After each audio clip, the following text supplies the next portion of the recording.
سلامونه ګران کتونکو، عقیل استاد مخاطب یم د پیښور نه. په دې ټایم کې چې زه تاسو مخاطب یم د خیبر پښتونخوا وزیر اعلی سهیل اپریدي صاحب سره د خپل کچن کابینټ او د بیوروکراسي هغه د اډیاله په خوا او شا کې چې دي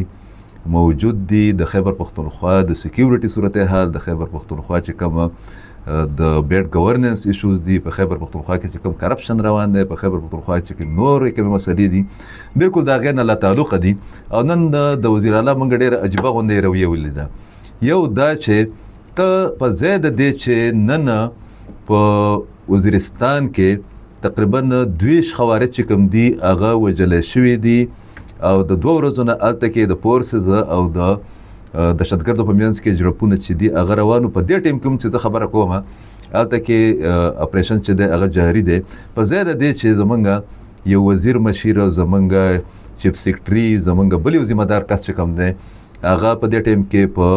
شمالي وزیرستان کې وی، هغه په بنو کې وی، هغه په باجوړ کې وی. دا ټول چې دي دا تللی دي او چوکي نمبر یا فلا نمبر یو علاقه د 26 هلته کې ناکه نمبر 26 په هغې کې دیو مصروفه دي او هلته کې یو پکنیک چې دی هغه مناوهي باقاعده.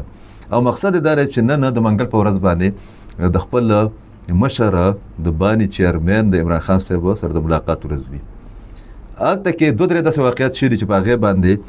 ستاسو توجه چې دا هغه لازمي پکار ده. مالا یو دا چې وزیر اعلی صاحب چیف ایگزیکټیو عام پولیسو اهلکارو سره یو چیټ کړی دی، د هغې ویډیو چې دا هغه وایرل شوی ده او هغه دا ویلي چې آیا تاسو پاکستان ماتول غواړئ؟ لکه د یو صوبې وزیر اعلی د دومره پروټوکول یا د ډومین یا د اتارټي نه خبر نه وي چې ته یو عام پولیس والا چې دی د هغه سره په دې لهجه کې خبره کوي چې تاسو پاکستان ماتول غواړئ. بیا دا ویلي چې زه د کروڑونو ووټرانو چې دی د خیبر پښتونخوا د عوام د هغې نماینده یم. اوس خبره دا ده چې آیا تا ته د خیبر پښتونخوا ولسه ستا خپل ووټرانو دا ووټ د دې دپاره درکړی دی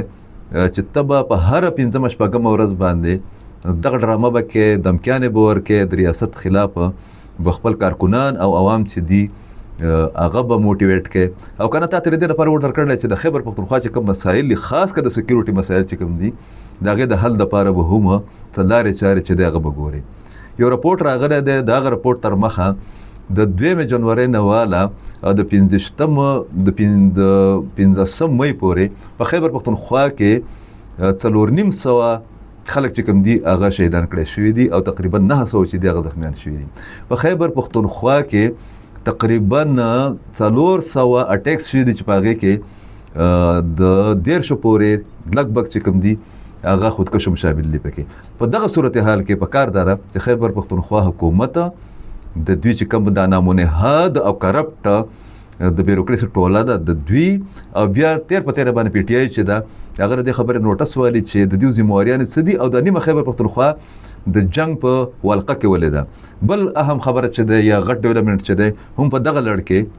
یو څو غنټې مخکې په کوټه کې د شهباز شریف صاحب چې هغه د پاکستان وزیر اعظم دی د هغه په قیادت کې صدارت کې د اپیکس کمیټې اجلاس شوی دی. په هغه کې عاصم منیر صاحب چې هغه فیلډ مارشل دی او 9 متعلقه وزیران چې دي هغه پکې شرکت کړی دی او وزیر اعظم او دغه د اپیکس کمیټې